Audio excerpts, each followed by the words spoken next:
Good afternoon. We're going to be going over the contract to lease and lease class today. So let's get started. This is the contract to lease with the latest revision date of the CL9 revised September 2022, utilizing from the Form Simplicity platform. The contract to lease starts off with the parties that this is going to be a contractual obligation to. This will be the landlord and the tenant. Now, the landlord and the tenant can take possession of a property in multiple different ways. One, it could be Mr. and Mrs. Seller. It could be under a trust name or under an LLC where that property is owned by. You can find that information out in the tax records by searching the property address in the county's tax property search website. Also, for the tenant, it could be a trust, an LLC, or a personal person or persons that are taking possession for a tenancy as well. So when you are working with your customers, you need to know what capacity they're actually taking the ownership for. Okay, so both these parties are going to agree to execute a lease agreement no later than a particular date. And this date you can put in there of whatever you want. In this case, we've got January 4th, 1999 for the property described below. So that means that if, for example, today is January 1st and we need that lease executed by January 4th, that means that once we have this contract executed, the contract to lease, then the lease needs to be signed, executed, and delivered to all parties by January 4th. So now that we have the landlord and the tenant are agreeing to execute the contract to lease and also have the lease signed by the 4th of January. Goes below, it states who's going to actually be preparing the lease. So this is why a contract to lease is very important, because it specifies who's doing what and how much money is going where and when. So in this case, we have selected that the landlord is the one that is going to be preparing the lease. A tenant can prepare a lease, or a tenant's agent can prepare the lease if they choose to do so. But 9 times out of 10, the landlord is the one that prepares the lease. And the lease preparation is based off of what is put in this contract to lease. Deposits for Section 2, with the intention of entering into this contract to lease or into a lease with a landlord, the tenant has paid, let's just say for hypothetical numbers, $1,200. Now, this $1,200 has to go into an escrow account if that's where they choose to put it, or they can choose to give it to the landlord right away. They can give it to an attorney, some kind of escrow holding company to choose so. Most cases, they always prep a contract to lease before signing a lease by utilizing an escrow account to hold the money until the day or a couple days prior to move-in when they're dispersing all funds. But there is a caveat to this contract to lease, and I'm going to point that out. So right now we are stating that the deposit of $1,200 has been paid. So when you notice these words here, has paid, that means the money has already been put into the account that is specified below. So in this case, we have $1,200 and we're putting we're going into location, does not have an escrow account. So we're going to utilize the closing team, our title company's escrow account to hold the funds until move in or otherwise specified. So in this case, the closing team within 3 days of the contract to lease becoming effective. Now, why are we doing that? Because we want to change the has paid to will be paid within a specified time frame after this contract to lease is signed. In most cases, tenants or even buyers for this case will not put money into an escrow account unless they know they have a property under contract. So we're taking the language, the pre-written language, and we're changing it so both parties can agree. That gives the tenant some time to put the money into escrow. Now, what happens upon the effective, making this contract effective and contractually legal? There's language down below that states upon execution of a lease by both parties, the parties, that means the tenant and the landlord, authorize the deposit holder to transfer the deposit according to the landlord's instructions. And the landlord will credit the deposit to the money due in paragraph 5 below. So we'll go into that. But basically, this language is stating that the tenant has $1,200. Once the contract to lease is effective, they're going to put it into the closing team's escrow account within 3 business days or 3 days of signing this contract to lease. And then once an actual lease is signed, this language here states that the landlord can dictate where those funds are going to go to after the lease is signed. So during the contract to lease, we're putting money in escrow. Once that lease is signed, the landlord can turn around and say, all right, I want that money to go into my bank. Please wire the funds or write me a check to their bank account. So that right there, that lump sum of Section 2 has a lot of information in there that's very pertinent and vital for that tenant to know that once a lease is signed, that landlord can take their money before they even move in. And that sometimes could be 30 days prior to a move-in, that landlord is now automatically going to be holding their funds, and it's not going to be sitting in an escrow account. So very important for you to point that out to the tenant, just in case they're not aware of that. Section 3, here's where you're going to put the property address in. You always want to put the full address in, including the unit number as well. So don't use that sparingly. Make sure you use the full property address, including the city, state, and zip code. Now it's going to state whether the property is going to be unfurnished or furnished. And if it's furnished, you're going to want to attach an inventory list, or at least request one from the landlord if the property is going to be furnished. It also states here that the property will be used for residential purposes and occupied by only tenant in the following persons. So this is a perfect place to name anybody that is under the age of 18 that legally does not have to sign a lease, but will be living in that property. Okay, so this section is only for someone that is under the age of 18. Note that if the person is over the age of 18, legally the person will have to fill out their own application. If it is a condo or townhouse where there's a condo association or homeowners association involved. And if in the case that they are over the age of 18, they will need to be on that lease and they will need to sign it. So again, anybody under the age of 18 will go into this section here. Anybody over the age of 18 will have to fill out an application and they will be made part of the lease. So this is where you're going to have the lease terms. The lease terms here are going to be for anything from usually 1 week to 1 year.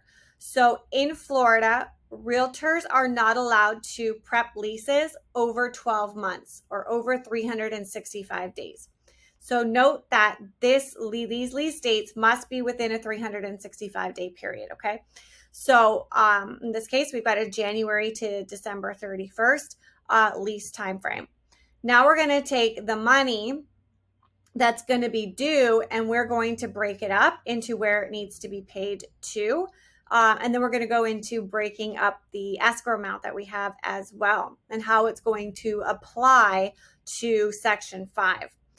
So this section right here where you have the full amount, which is really cool about Form Simplicity and Transaction Desk, it'll automatically add that amount up for you, which is going to be based off of this section right here.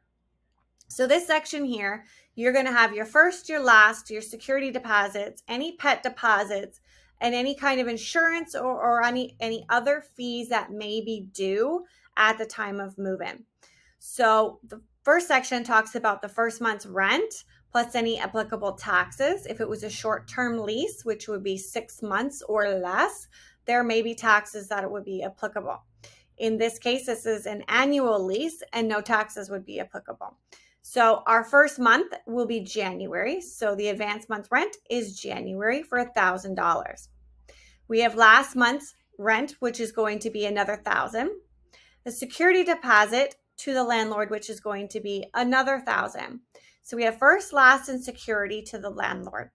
Now, in this scenario, which you should always be asking if there is a homeowners association or a condo association, is does the association require the tenant to put an additional security deposit to the in the name of the association? So when the tenant makes application to the association, they will have to make that security deposit, a check made out to that security to the association for that security deposit, so that the first month, last month's security deposit to the landlord is given at the time of move-in, but the security deposit for the association is given at the time of application.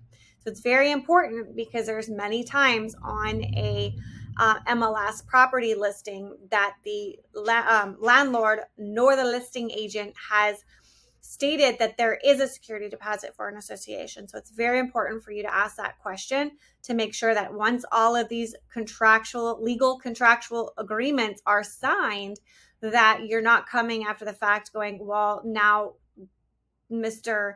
and Mrs. Tenant, you have to come up with an additional $1,000 because the landlord's not going to do it. And it happens all the time. So another one is the pet deposit. So if the landlord agrees to allow a pet to stay in the property, there could be a security deposit for that. Now, is it refundable? Is it non-refundable? The caveat to pet deposits is if that pet or if that animal is a service animal or an emotional support animal, the emotional support animal is not applicable for a pet deposit to be paid. It's actually illegal. So if it's emotional support or service animal, they're pretty much considered medical devices. They're not even animals. They're not pets. They're medical devices, and they cannot, landlords cannot charge pet deposits for that. Okay, so if it is a pet, if it is a furry little friend and it's not a medical device by any means, then there could be a pet deposit that would be refundable or non-refundable. And that should be checked off here as well to make sure everybody's on the same page of whether that deposit's going to go back to that tenant or not. One more thing that's on here too is renter's insurance. Renter's insurance is very important down here in South Florida as every other state as well. But it's not written into the agreements because it's not kind of a mandatory insurance policy. So if that is, again, required by a landlord and you're working with a tenant, you should be asking if the landlord is going to require renter's insurance, and that it must be okay for the tenant to agree to that. And I would probably have that tenant shop around to insurance companies to find the least expensive renter's insurance, because if it is required, they're going to need it before move-in. Okay, and they're probably going to need to show proof to that landlord that they actually received that policy for that as well. Now, paragraph 2, deposits. So this was section 2 where we were putting the money of $1,200 into an escrow account. This is how we're going to break it up. So all of the money here is totals up here of what needs to be collected. That $1,200 is part of the $4,655, but we're going to break it down into what that $1,200 is going to be for. So if money is going to be paid from the first, last, and security, it has to come from the first month's rent. We cannot pay commissions from a security deposit. So we always want to say, okay, the $1,000 first month's rent, we're going to check this box here, put $1,000, and it's going to the first month's rent. On the listing agreement itself, it states that the listing agent is allowed to collect the fees for that. So that obligates it obligates or gives approval to the listing agent to pay the commissions out of that amount for that. So that's the first month's rent there. And then we have an additional $200 that is not part of the occupancy money here as well. But there's actually a location non-refundable application fee. So if you decided that you wanted to collect a non-refundable application fee, you're more than welcome to do so, but you need to make sure that all parties are completely aware of it. Now, I'm not talking about the transaction fee to location. I'm talking about a non-refundable application fee made out to location for $200. So this is one way that you can do that as well to collect a little additional funds. Maybe you are going to pay for an application, background check, criminal, all that stuff, and you're collecting that money up front to pay for that. So that's where I would put that there. It also says here that if you don't do any of the breakdown here, it tells you exactly how they're going to break it down. So it goes into in a different way here. It goes into the first is going to be security deposit. Second, it's going to go into last month's rent. And then third is going into advanced rents. So if commissions are being collected up front, you definitely want to change that to being to credit to first month's rent and then any remaining balance. So first month's rent, and then it goes into, my apologies, security deposit, last month's rent in advance. So first it collects it from the first month. So first month's here, but we're not taking anything else for security deposits in last month's. We're just taking for a non-refundable application fee. Rent payments, taxes, and charges. So now we are going to state how we're going to pay this, this monthly rent. So in regards to the contract to lease, there's two ways you can pay. So you want to add up the total amount that will be collected. So in this case, our rent is $1,000 a month. It's an annual lease. We're collecting $12,000 for this lease. Now, how are we going to pay it? If we could pay it in full on a specific date in the amount of $12,000, or what usually happens with annual leases is that you're going to select the monthly, and it's going to be on the first day of each month in the amount of $1,000. So this is how we're stating we're collecting all this money. We've collected the escrow, and then now we are all in agreement that rent is going to be due on the first day of every month. Now, what happens if we put that it was on the 15th that they were going to move in, and they decided that they are actually going to move in on the 1st instead, and now we need to prorate additional money? Well, there's actually a section for that. So, but in this case, we're doing that it's going to be due on the 1st. So pets, prohibited or permitted, and if they're permitted, they want you to describe the pet. So we have a 10-pound pug, and his name's Roxy. So, or her name is Roxy. We also have the smoking section here. Is it prohibited or is it permitted inside or around the building? If it's permitted, usually we're talking about the inside. So in this case, inside the unit would be prohibited for this particular scenario. Now we have the utilities. So the utilities would be the tenant will pay for all the utilities during the lease term. Connection charges, deposits for activating, existing utility connections for the property, except for. So when it says except for, anything that is in writing right here, this is what the landlord's going to pay. So, or what's going to be included in the condo or homeowners association. So the homeowners association, the monthly HOA fee includes water, sewer, trash, internet, and cable. Then you're going to want to put that on there so that that tenant is aware that they don't need to pay for that. They might need to hook something up potentially, but in most cases, if the landlord's paying for it and it's included, there's nothing to be hooked up for that. This just plug and play. Maintenance.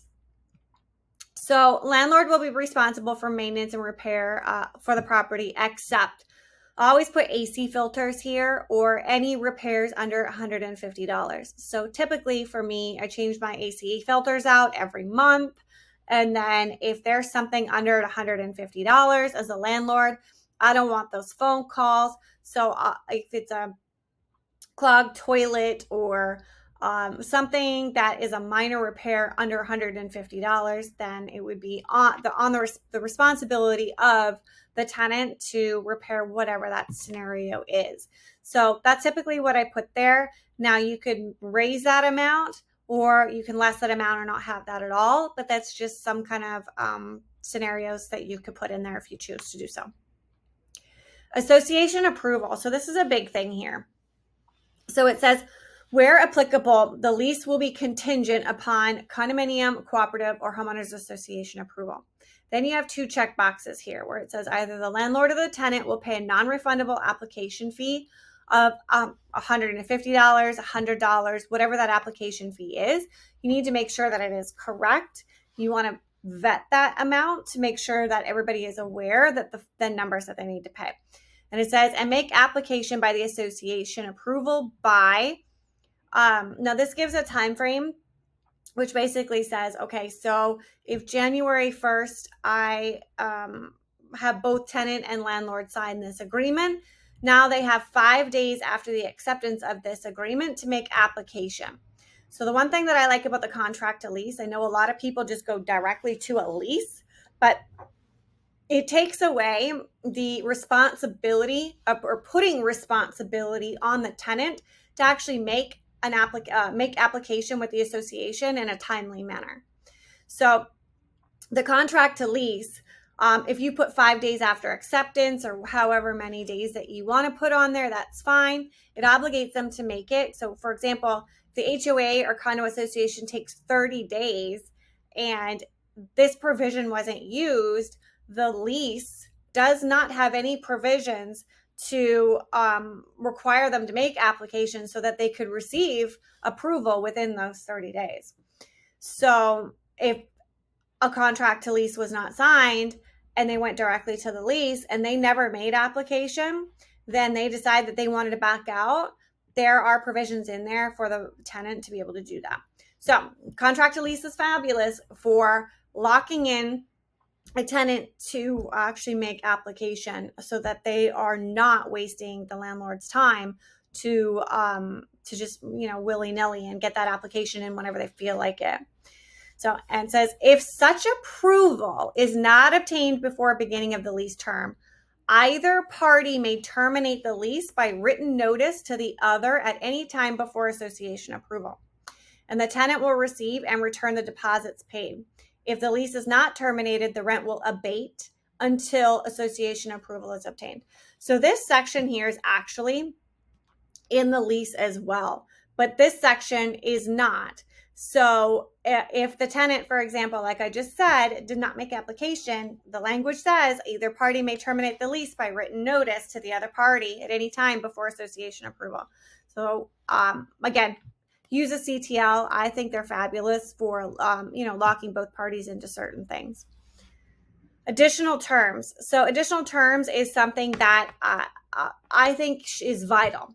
So if you want the landlord to professionally provide cleaning service before move-in, then I would state that. Or you want repairs done to the property before move-in, you want something replaced before move-in, anything that pertains to something like this, or maybe it is subject to third party approval. So what does that mean? That could mean Section 8. That could be any kind of housing vouchers or something like that, where housing authority needs to approve the property and so forth. So maybe it might be subject to that. You want to put anything in there that both parties are going to agree to and be aware of so that once this contract to lease is signed and that landlord starts bringing you the lease over and you're like, hey, that wasn't put in the lease, but it was put in the CTL, it allows the buyer to not sign that lease because it's not the same as what is put on the contract to lease. So again, there's extra protections there as well. Also, it's protected that, say, for example, you don't use the contract to lease, you go straight to the lease and you go to do the walkthrough and the place is a disaster. Maybe there's broken windows or the windows don't open and you saw that at the time of move-in and never put it into a contractual agreement, then now you've got a little bit of a problem because you're either going to take possession of that tenant's going to take possession of that property and have to be subject to waiting for that landlord to fix that stuff. Whereas if you specify it in a contract to lease now, 30 days prior to the move-in, you're obligating that tenant to say, yeah, okay, I'll replace out that refrigerator, I'll repair that hole in the wall or whatever it is, and I'll professionally clean the unit itself before you move in. So this is a great space to tell your tenant that if there's anything that they want done prior to moving in, that this is where you should put that so that everybody's on the same page. Background, credit, and reference. If the landlord determines that the tenant's background, credit, or a reference check is not acceptable, the landlord may terminate this contract prior to signing of the lease before refunding the deposit to the tenant. Thereupon, the parties will be released from all other obligations. So from the moment that this contract becomes effective, but before signing that lease, that tenant or that landlord has a right to check the background, credit, etc. So typically what happens is that the landlord will actually require all that stuff at time of application so that they have time to review it before even signing the contract to lease. So if you are preparing a contract to lease to prepare an offer, I would send this in along with the credit, criminal, application, all that stuff all at once so that that landlord can see the full scope of the application and make an educated decision on whether that tenant is perfect for their property. So that's one way of doing it. And if you don't do it that way, that's fine. You can just send in a contract to lease. Majority of the times it's going to be kicked back by the landlord requesting all of this stuff anyways. But it does give the landlord time, even if this contract to lease is signed, to review that. If you put in like a time frame, which I'm referring to the time frame up here on the first page here, from the January 4th. So if you sign this and execute the CTL on January 1st, we're giving 4 days to get that due diligence done for the landlord before he sends that over for the tenant to sign. So we talked about utilities, maintenance, association approvals, additional terms, backgrounds, and service members. So you also, if you're working with a tenant that is a service member or active duty and they're trying to rent a place, you should check off whether it's no or yes. In the event that you are working with somebody that is active duty or service member, the landlord actually has to provide a written approval or denial if the tenant's applications within 7 days after receipt. So with somebody that is not a service member, a landlord doesn't have to respond back to an offer. They don't have to counter. They don't have to do anything really. They can look.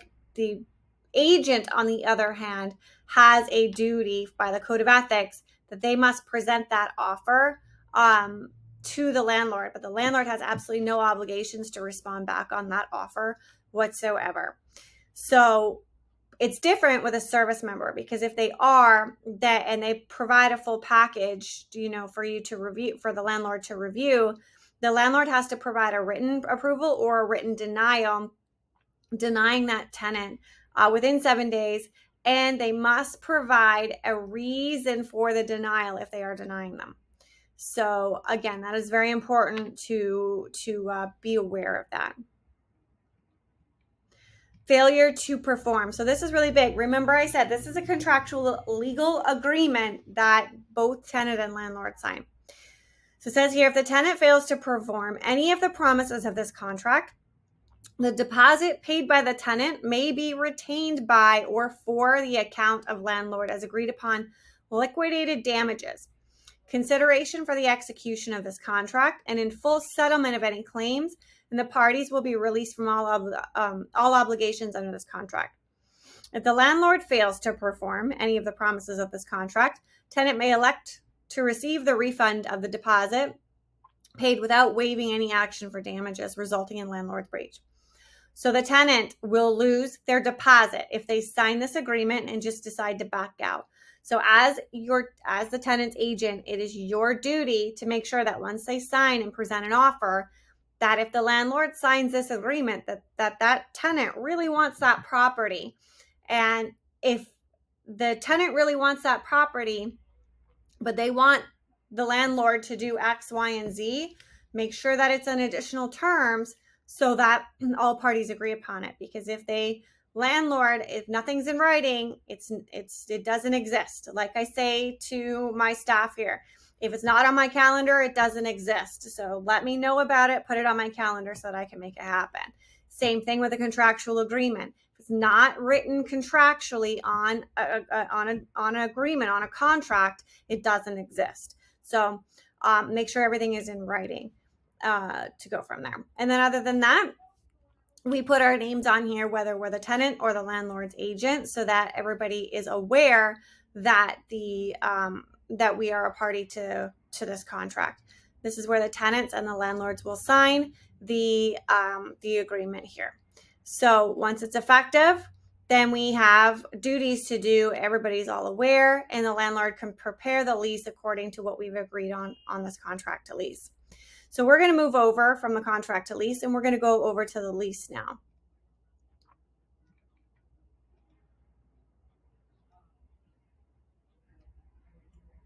So this is the lease. This is a 19-page beauty here that we're going to go through.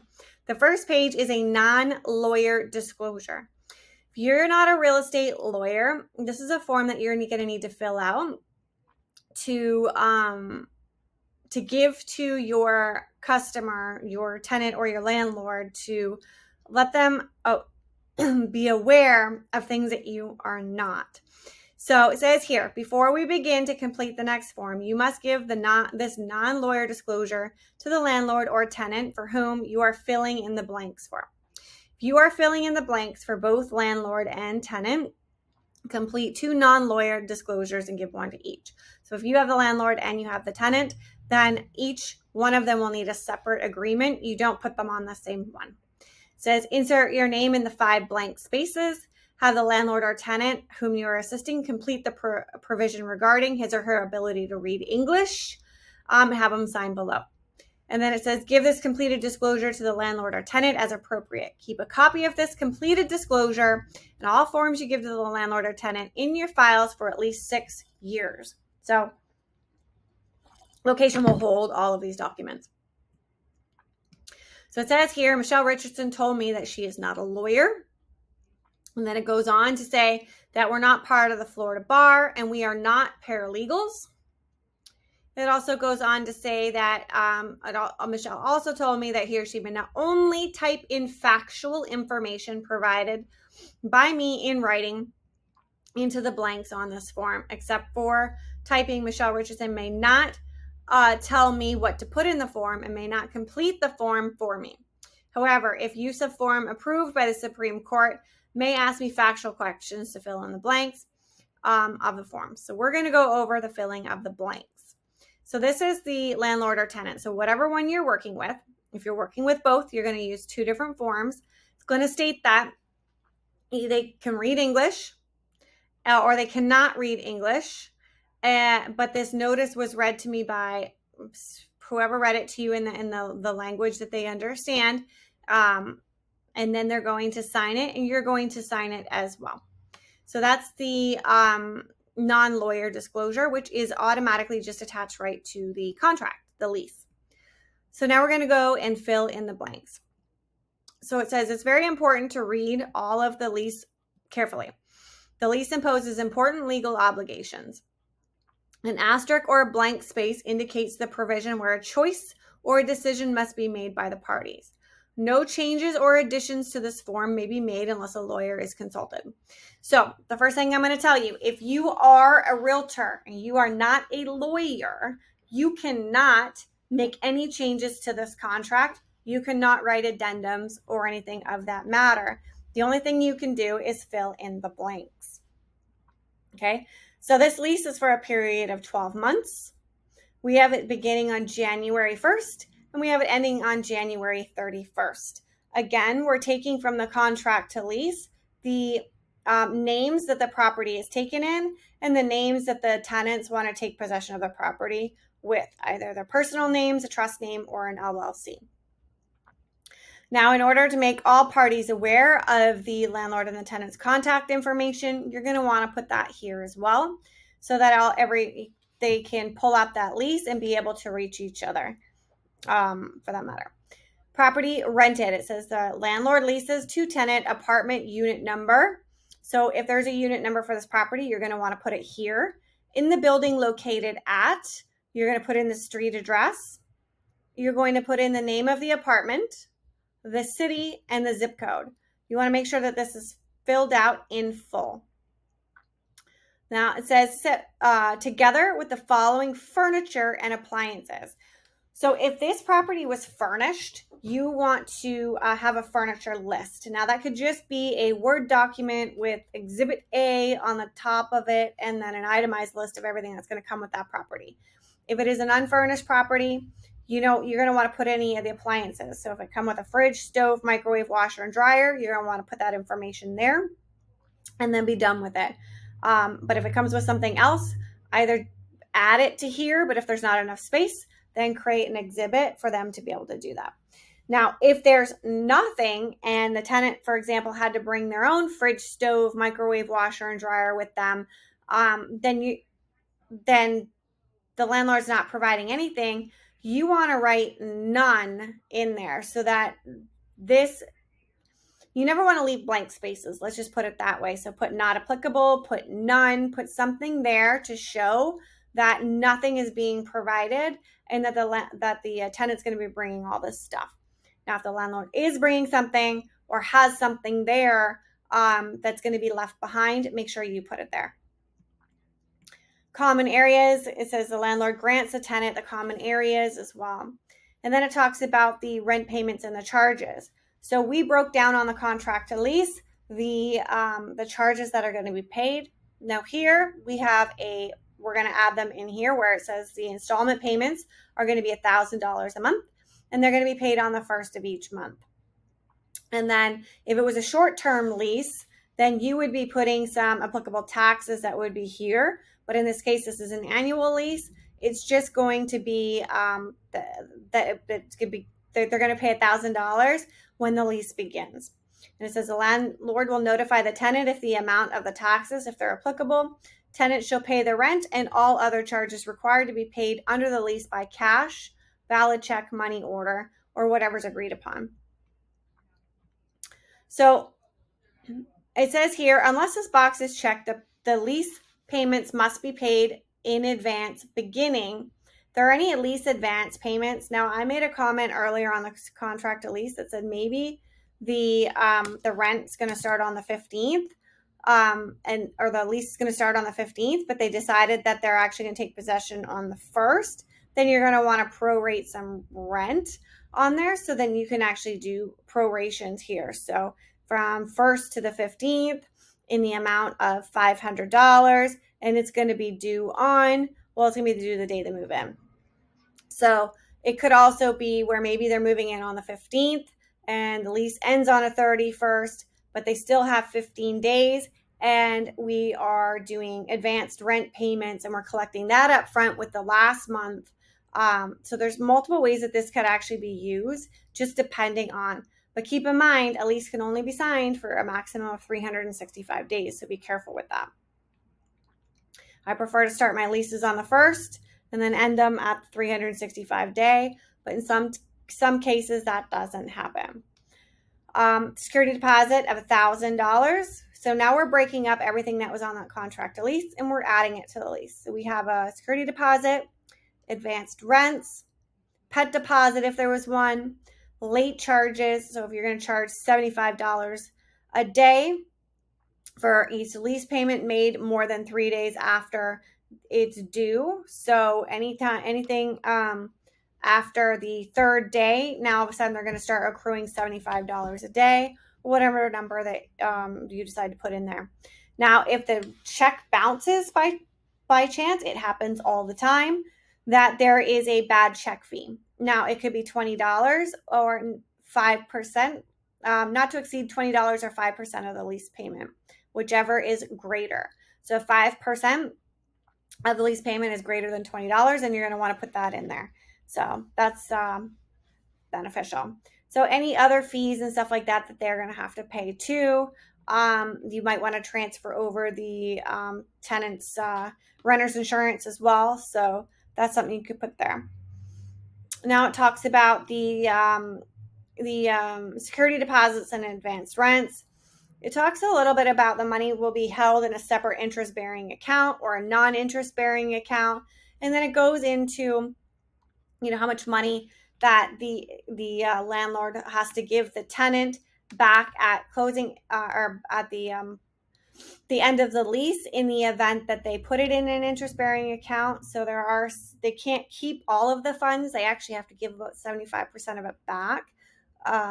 So it talks about that, and you should ask that question: is the landlord going to keep that in an interest-bearing account?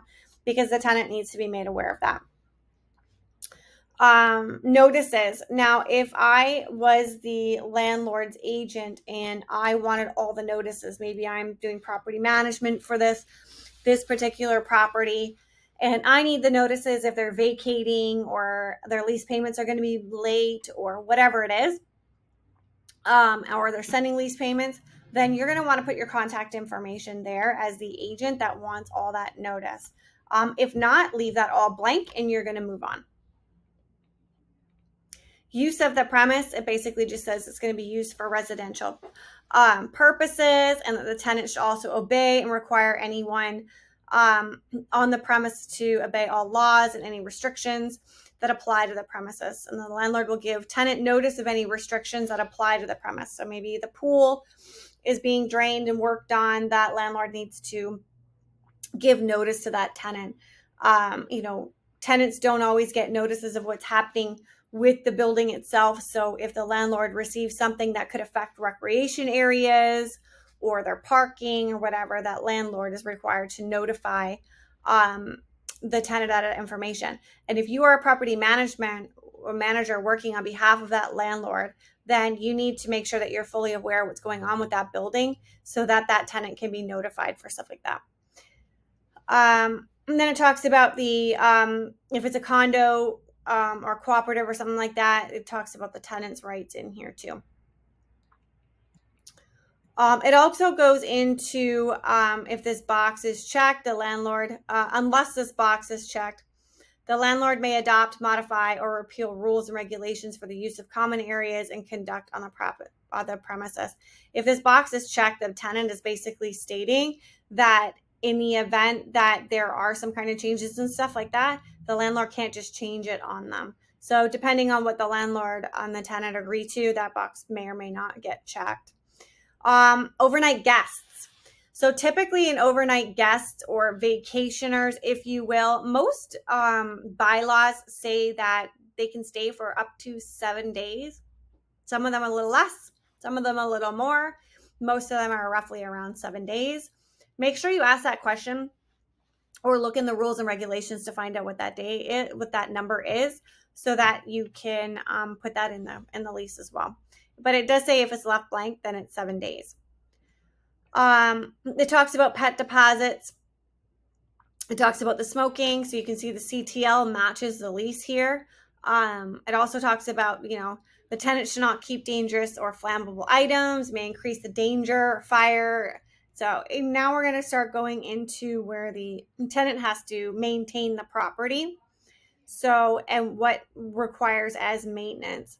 So this goes through, what the landlord has to maintain, which is pretty much, building, housing, health codes, Also, it says here, landlord shall assure that the association maintains and repairs the roofs, the porches, windows, exteriors, screens, foundations, floors, and so much more. And I mentioned screens here. So if there is a ripped and torn screen, technically the landlord is required to replace that every year or renewal of the lease, and not just keep screens ripped. That is actually a law that the landlord has to abide by.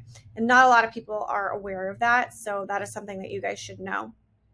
And this is the elective maintenance here on who's going to take care of what. So you get to check off certain items. Who's taking care of the smoke detectors, extermination, locks, cleaning and safe conditions of the outside areas, garbage removal, running water, hot water, lawn, heat, air conditioning, furniture, appliances, all that stuff. And they're all interchangeable on what's negotiated. So make sure that you guys are, even at the contract to lease time, that this is the stuff that could go into in there where it states who's taking care of what. You could just fill all that out on that contract to lease of who's taking care of what. So that everybody's aware of it. So what has happened a lot of times is the pool maintenance or lawn maintenance where, the landlord thinks the tenant's going to take care of the pool and the tenant thinks that the landlord's going to take care of the pool, and nothing gets put on the CTL. And then once for example, the lease comes to them and it says the tenant's taking care of the pool, and now there's a big fiasco because everybody agreed. Nobody agreed on who was actually going to take care of the pool during the CTL. So I would take this information and I would use it in the CTL so that everybody is fully aware of who's doing what. So that's the tenant. And then also the AC filters as well. So just make that the tenant's responsibility. And then the $150 that I put in there, it says that any major or major maintenance or replacement means a repair or replacement that costs more than $150. So anything less than $150 could be at the discretion or the expense of the tenant. So all of they get, again, this is all negotiated, but this should all be talked about at the time of signing the contract to lease. Even though it's not in the contract to lease verbatim like this, you should be knowledgeable enough to know that this information is transferable, that it should be agreed upon at the time of utilizing that contract to lease. Otherwise, if they're going to make an offer, make the offer right on the contract to lease and fill everything out exactly how that tenant wants it. But I don't agree. I think the CTL should be used first. Okay, so then we're going to go on to, again, this is all about maintenance. Tenants required maintenance at all times during the lease. The tenant shall, comply with the building and housing codes, keep the premises clean, remove all the garbage, keep plumbing fixtures and dwelling units clean, sanitary, and repair. And then use and operate in a reasonable manner all electrical, plumbing, sanitary, heating, ventilating, air conditioning, and other facilities and appliances, including elevators. So if there's an elevator inside that unit, then that's something that would be possibly the tenant to maintain unless otherwise negotiated.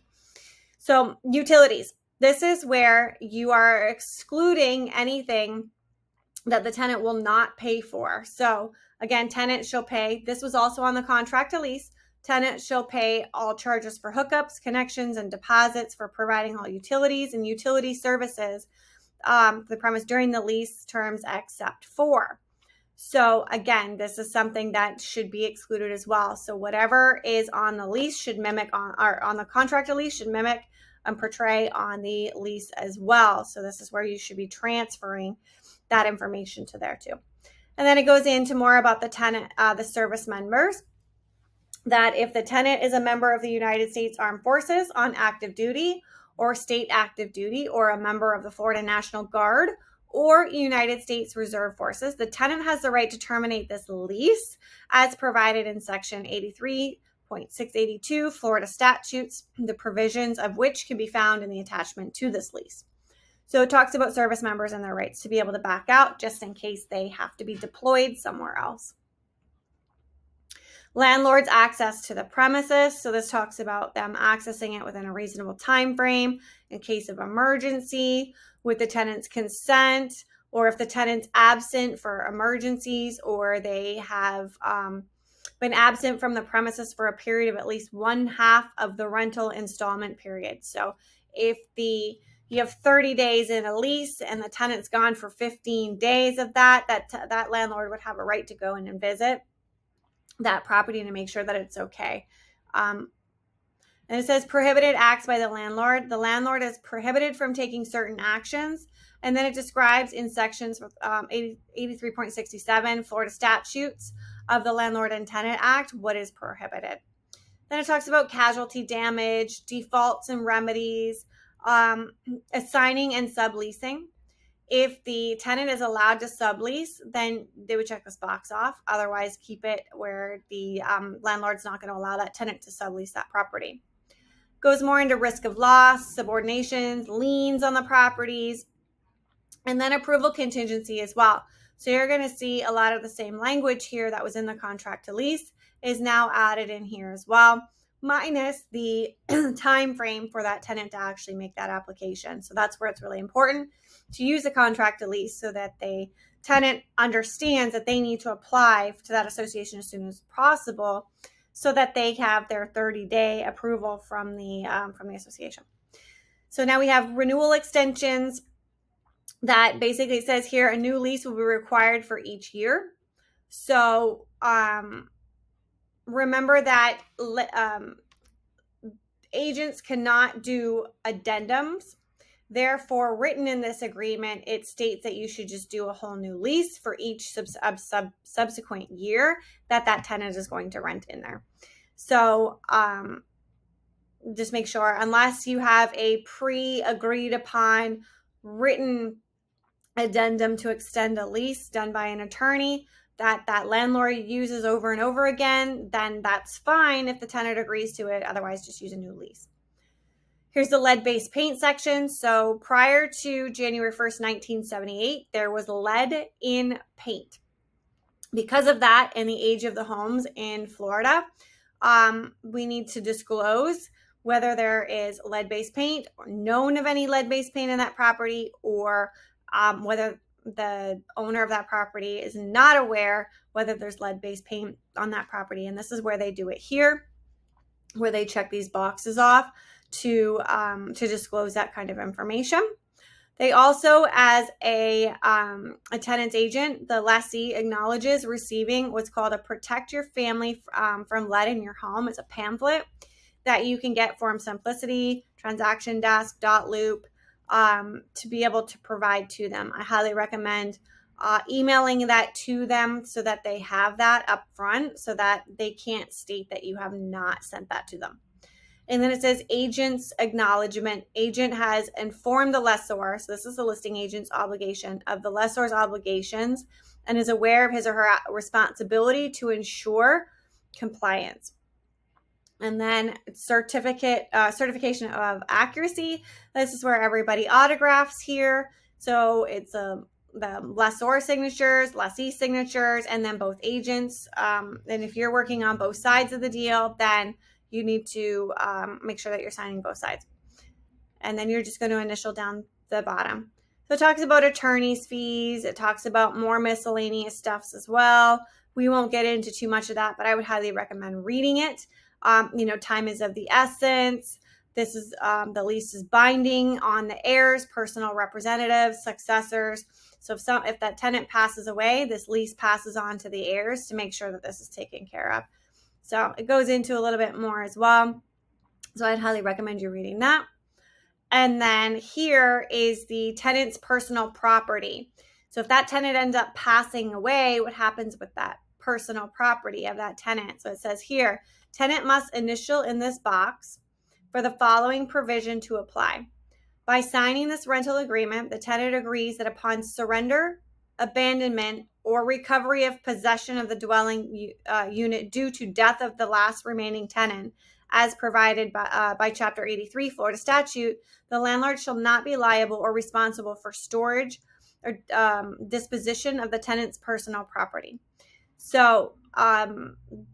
based on whether you check this box off or not, it's going to either put responsibility or no responsibility on that landlord for holding possessions of the abandonment of the property or of the deceased's property until somebody can come and pick it up. So that's important to make sure everybody understands, especially the tenant too, that if something happens to them or they surrender or abandon, what happens with their personal property. This is where they all autograph here for this section for the lease. And then they want to make sure that they're initialing all pages. It says this form was completed with the assistance of. Now, this is not where you guys put your information here. This is not for the agents. This is if you were an attorney filling this out for someone or someone that was, being assisted with disabilities. So maybe they can't see, hear, understand something, and they have somebody that's either interpreting or helping them fill it out. This is where they would put that information there, their information. So all parties are fully aware that that person needed assistance, and they would have to reach out to that person if they needed to, for whatever reason. So this is the lease. We also have the early termination liquidated damages addendum too that's attached to this. And this is really important for that tenant to understand what their obligations are. So one of two.